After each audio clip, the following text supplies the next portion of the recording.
আজকে আমরা কি নিয়ে আলোচনা করছি ক্লাসে? কানেক্টর। কানেক্টর মানে কি?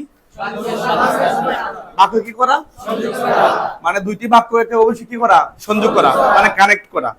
তো কানেক্টর তো ভিন্ন ভাবে হয়ে থাকে, তাই না? কানেক্টর নির্ণয় করার জন্য কি সব শুধু অর্থের উপরে ডিপেন্ড করলে হয়, নাকি মানে কিছু রুলস দেখতে হয়? কোনটা? কিছু রুলস মেইনটেইন করতে হয়, তাই না? হ্যাঁ, তবে যারা আমরা ট্রান্সলেশন ভালো পারবো তারা অবশ্যই কানেক্টরে ভালো কিছু করতে পারবো। তো ট্রান্সলেশন তো অবশ্যই আমাদের প্রয়োজন, যে আমরা বাংলাতে যদি ট্রান্সলেট করতে পারি তাহলে আমাদের বাক্যের জন্য অনেক সুবিধা হবে।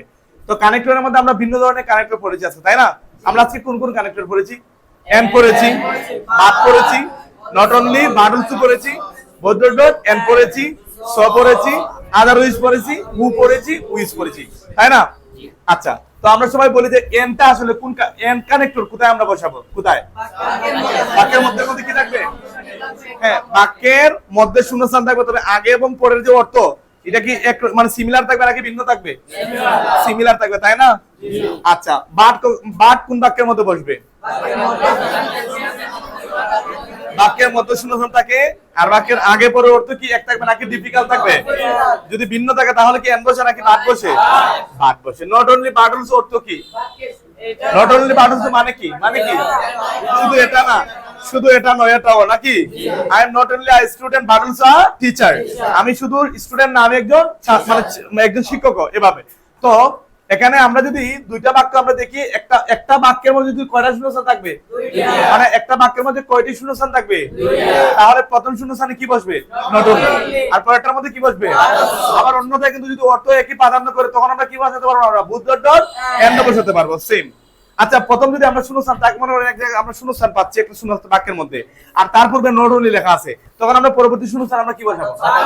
দেখা যায় বাক্যের মধ্যে পরে বাট অলসো লেখা আছে কিন্তু আগে শূন্যস্থান খালি আছে, তখন আমরা কি লিখবো? আমরা কি লিখবো? আচ্ছা, আদারওয়াইজ কখন বসে? বাক্যের মধ্যে কি থাকবে? এই কমাটা কোথায় থাকবে? শূন্যস্থানের আগে যদি কমা থাকে তখন আমরা কি লিখবো? আর শূন্যস্থানের পরে কমা তাহলে কি? স।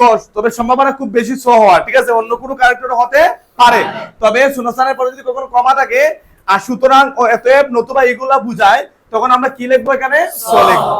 আচ্ছা, শূন্যস্থানের পরে যদি সাহায্যকারী ভার্ব থাকে আর পূর্বে যদি কখনো ব্যক্তিকে বুঝায় তখন আমরা কি লিখবো?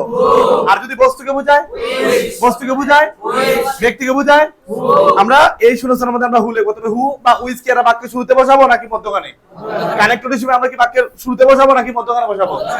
অবশ্যই শূন্যস্থান মধ্যখানের মধ্যে দেওয়া থাকবে। দলদু, দলদু অর্থ কি? দলদু অর্থ কি?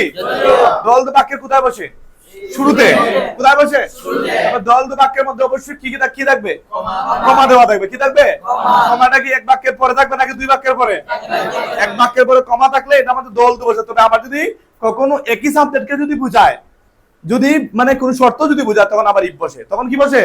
যদি কোন শর্ত বুঝায়, যদি তুমি আসো তাহলে আমি যাব, যদি তুমি আমাকে ভালোবাসো আমিও ভালোবাসবো, ঠিক আছে? এভাবে যদি শর্ত দেওয়া থাকে তখন আমরা কি দোল তো না বসে আমরা কি বসাতে পারবো? ইফ। আর যদি শর্ত দেওয়া থাকে না তখন আমরা কি বসাবো? দো অথবা অল দো। দো অথবা কি?